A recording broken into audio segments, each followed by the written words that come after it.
Hello everyone. তো তোমাদেরকে last ব্লগে বলেছিলাম যে আমি এতদিন বাদে ব্লগ দিচ্ছি কেন, সেটা তোমাদেরকে নেক্সট ভিডিওতে জানাবো।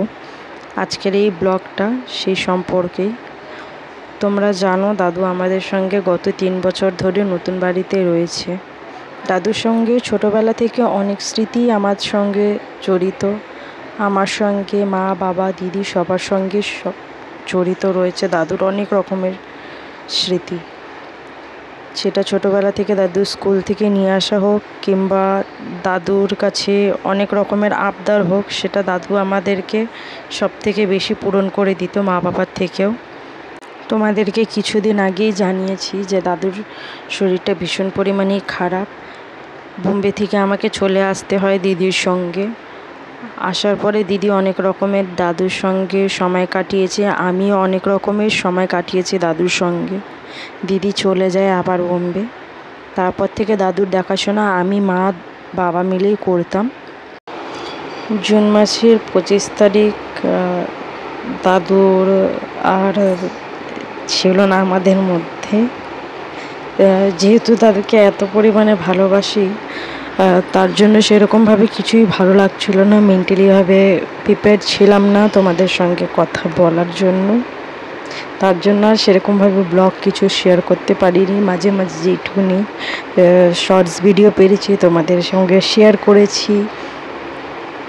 এইভাবেই কয়েকটা মাস গেছে। কেন আমি একেবারে প্রিপেয়ার ছিলাম না। এখনও হয়তো দাদুর কথা অনেক কিছু মনে পড়লে ফট করে কেঁদে ফেলি।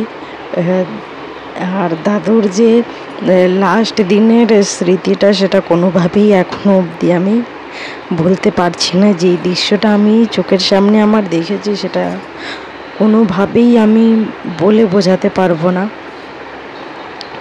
মা, দিদি অনেক করেছে, মা অনেক করেছে দাদুর জন্য।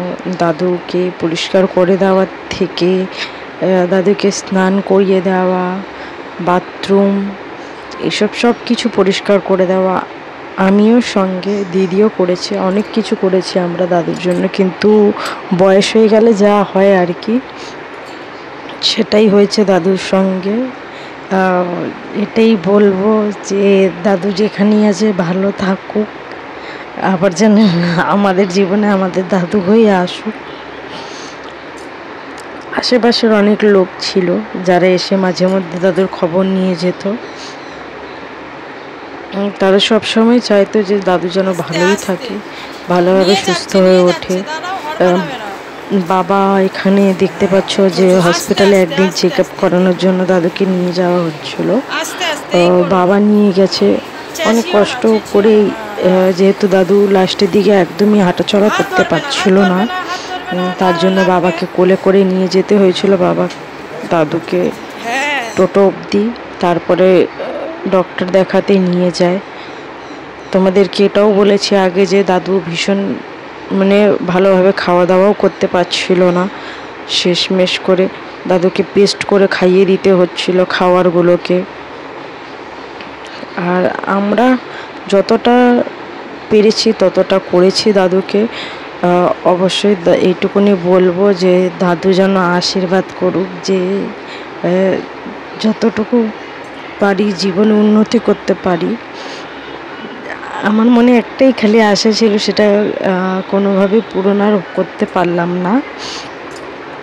সব আশাই মানুষের জীবনে পুরো হয় না জানি, তো যতটুকু পেরেছি দাদুকে করেছি।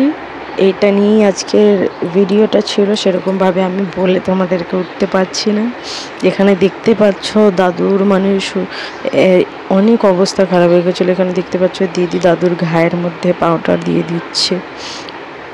দিদি এগুলো বোম্বে যাওয়ার আগে করেছে। আর শেষমেশের যে কাজগুলো ছিল সেইগুলো বাবাই করেছে। তার দাদুর যেহেতু কেউ ছিল না, তার জন্য বাবাই করেছে।